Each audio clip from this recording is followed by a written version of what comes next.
Welcome to another one of my videos. Help support this channel by subscribing. This audiobook is sponsored by How to Frame a Murder from the Ronin Have Sword Will Travel Illustrated Mystery Series. You can purchase this illustrated ebook from Amazon, or you can read it for free with Kindle Unlimited. Click on the link in the upper right hand corner to find out more about How to Frame a Murder. The following audiobook is from the Ronin Flash Fiction series, which is also available on Amazon. Now enjoy the story of Horo-sha, the female samurai, who is also known as the Ronin.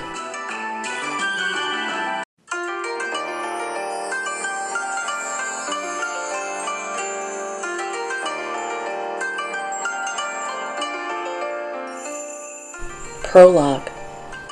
A Ronin, a masterless samurai.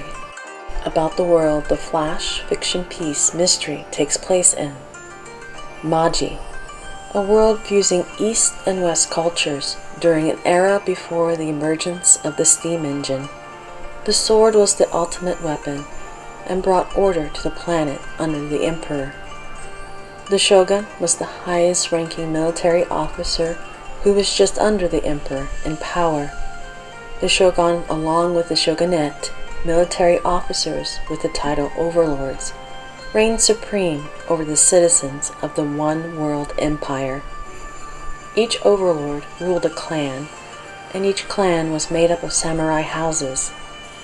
Each samurai or lord and their house owed their allegiance to only one overlord, who was their master. The samurai were the military nobility and officer caste, and they ruled over a province for their overlord in this social class system.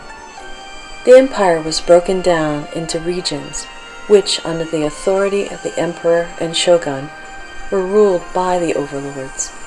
Regions were made up of provinces under the rule of the samurai lord. Provinces were further broken down into towns governed by governors. Maji was enjoying a time of peace and prosperity. Rivalries between overlords were fought with words and speeches on the floor of the shogunate house and not on the battlefield. Bandits were still a problem, but usually only in remote areas.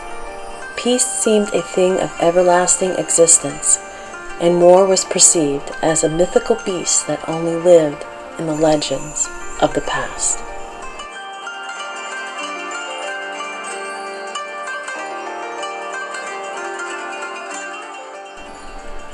The Tea Set Mystery, Ronin Flash Fiction, Number 1, by Christy Lynn Higgins. Chapter 1, Rock in the Sandal. The newly arrived Ronin stopped just outside a Japanese-style manor and leaned on the wooden wall to remove a small rock stuck in the sandal. A servant of the manor walked out the main gate and paused, noticing the stranger. The servant looked over the Ronin, who wore a dusty kimono and was armed with a katana, and noticed the advertisement the Ronin held. The Ronin had been heading to the local postings to nail up the advertisement. The advertisement read, "Have sword, will travel."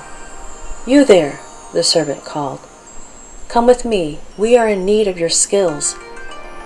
The Ronin nodded and followed the male servant into the manor, as the Ronin asked, "What sort of assistance do you need? I'd like to know what flavor of tea I am having." Chapter 2, The Tea Set. The servant showed the Ronin to the parlor where 4 women were sitting around a table. They all looked upset. The lady of the manor glanced up and said, "You were not gone long at all. Who do you have with you?" The servant took the advertisement from the Ronin and presented it to the lady. She read it over and then handed it to the next woman, who also read it over and passed it on. The lady of the manor said, "I do not know if you can help us, stranger, but—" "Go on," the Ronin urged her. "What is it?" She replied, "We are all sisters. Our uncle passed away and gave each of us a different cherished item. My sisters each received theirs while they were at their own manors. I just received mine today, but when I opened mine, all that was inside was shattered pieces of a tea set." The Ronin asked, "Was the tea set improperly packed, or was the crate dropped?" "The delivery man gave the small crate to me personally. It was heavy, but it didn't rattle when I placed it on the table. I was going to open it up, but then my sisters all came over for a visit. I was away from the small crate for an hour." One of the younger sisters said, "She believes one of us has stolen what was inside and replaced it with a broken tea set." The Ronin asked, "Did you notice anything else unusual?" The lady answered, "When I pick up the box now, it doesn't seem as heavy." "Did you know what you were receiving from your uncle?" the Ronin questioned. "I was only told my uncle used them every day and that they were the jaded beast, not the damsel. They would never fly away, hard as stone, and would hold heat like the mouth of a chimera. My uncle liked to speak in riddles." Chapter 3. Iron Dragons. The Ronin peered into the box and said, "I agree with your suspicions. The broken tea set within is not the tea set intended for you." "You believe I was to receive a different tea set?" "Yes, I think it was a cast iron tea set with a dragonfly pattern. I also believe the cast was set in green," the Ronin replied. "Oh, I see now," the lady spoke. "Not a damsel, as dragonflies are mistaken for." "Correct. I also believe jaded actually refers to jade green," the Ronin said. "I do think we should speak about my fee for my services before we go any further."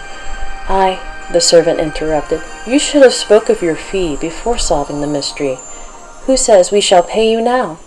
The Ronin grinned before glancing at the servant, and then told the lady, "I haven't told you where in the room the tea set was stashed, or by whom." The end. Thank you for listening to this Ronin flash fiction piece. Look for more of these quick read audiobooks. If you enjoyed this story, don't forget to like and subscribe, and leave a comment. You can also ask me questions in the comment section.